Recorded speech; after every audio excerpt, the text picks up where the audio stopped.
मुझे खुशी है आपको बताते हुए कि हमारे तीनों महत्वाकांक्षी योजनाएं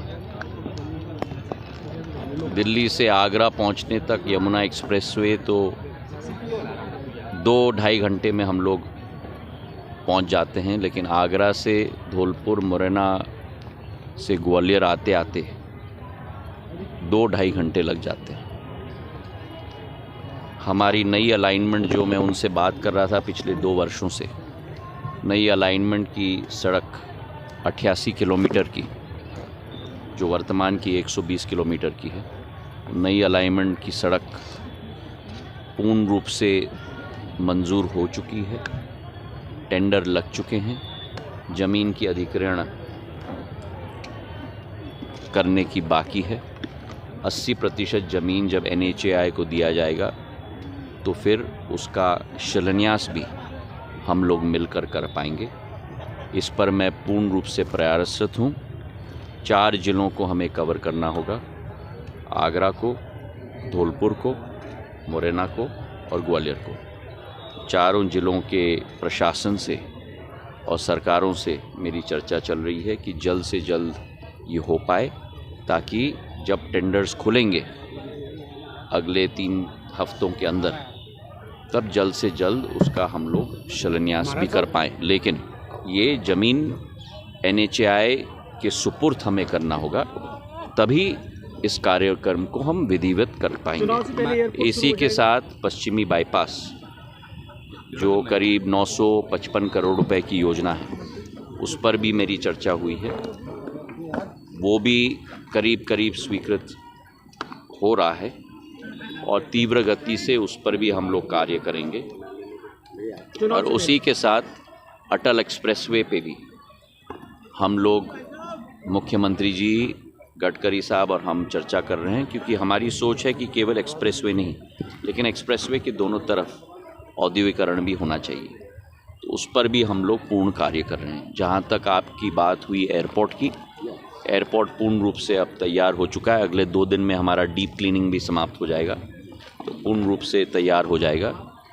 और उसके बाद हम लोग तिथि का इंतज़ार कर रहे हैं। जब जल्द से जल्द जब तिथि आएगी पंतप्रधान की, प्रधानमंत्री जी की, तब उस समय में हम लोग कार्यक्रम जरूर करेंगे। पर एयरपोर्ट अगले 3-4 दिन में तैयार हो जाएगा। कांग्रेस के बड़े नेताओं का घेरा है सर, तो मैं तो सदैव कहता हूँ उनका स्वागत है। अभी तो I.N.D.I.A. में घमासान क्या हो रहा है आप देख ही रहे हैं। जहाँ जहाँ यात्रा जा रही हैं वहाँ वहाँ भांडा फोड़ हो रहा है। चलिए,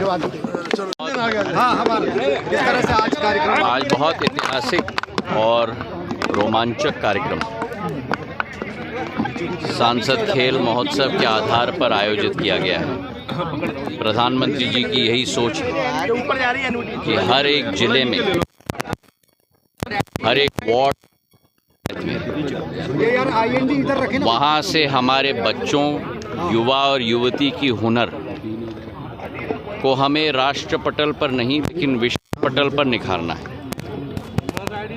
इसी उद्देश्य के साथ जो खेलो इंडिया की शुरुआत हुई थी, आज वो जन जन के दिल में समा चुकी है।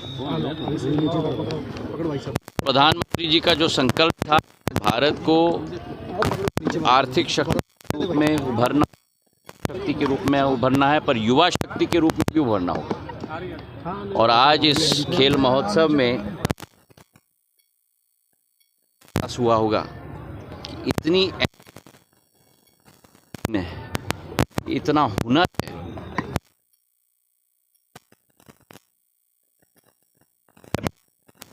कि आप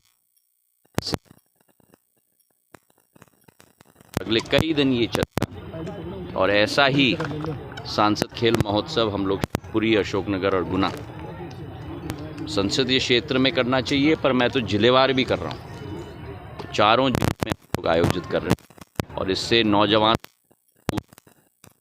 पूरा भी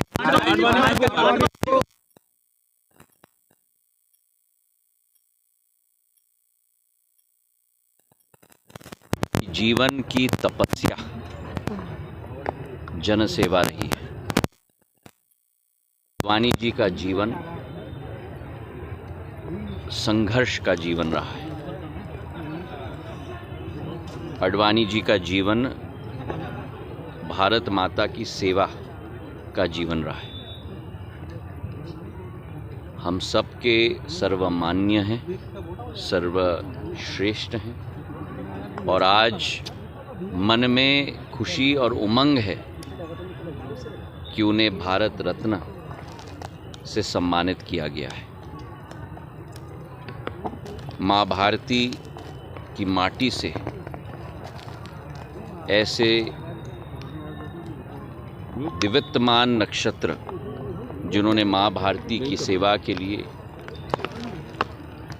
हर संभव प्रयास किया और उसी श्रेणी में आज हमारे सर्वसम्मानीय अडवाणी जी भी शामिल हुए हैं। सरकार को, प्रधानमंत्री जी को मैं दिल के गहराइयों से भी धन्यवाद अर्पित करना चाहता हूं और ये हम सब के लिए, हर भारतवासी के लिए गर्व का क्षण है कि आज हम केवल परम सम्मानीय अडवाणी जी नहीं कहेंगे, लेकिन भारत रत्न अडवाणी जी कहेंगे। पीड़ित परिवार ने गांव छोड़ दिया, जो गैंग का मामला सामने आया था, पीड़ित परिवार ने गांव छोड़ दिया। मैंने स्पष्ट रूप से कहा है कि ये घिनौनी उन्होंने की है, उनके विरुद्ध सख्त से सख्त कार्रवाई होनी चाहिए और जो लोग ऐसे करने तो दूर करने की सोचे भी, ऐसा दंड दिया जाना चाहिए कि कोई भी व्यक्ति ऐसा करने से सोचने में भी हजार लाखों बार। बहुत बहुत धन्यवाद। हमसे जुड़े रहने के लिए हमारे YouTube चैनल को सब्सक्राइब करें और नई वीडियो की नोटिफिकेशन के लिए बेल आइकॉन को दबाएं। अगर आप ये वीडियो Facebook पर देख रहे हैं तो लाइक जरूर करें और ज्यादा से ज्यादा शेयर करें। धन्यवाद।